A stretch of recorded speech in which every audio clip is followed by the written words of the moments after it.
Hey guys, welcome back to yet another interesting video from Quick Guide, and in this video I am going to show you how to add bot into Slack channel. So without any further ado, let's dive right into this exciting video.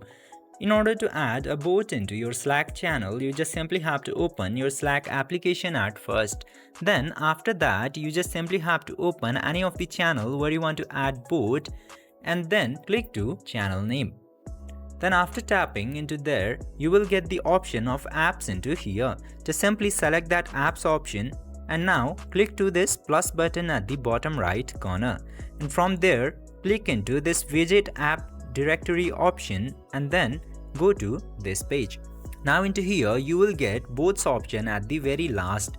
You just simply have to select the bot that you want to add into your channel. Just simply select the bot.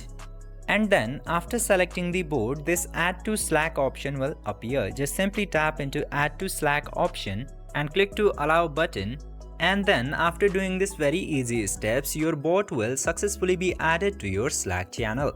This way you can easily add a bot to your Slack channel. I hope this video was helpful for you. If yes, don't forget to like, share and subscribe to the channel to never miss another update. Thank you for watching the video.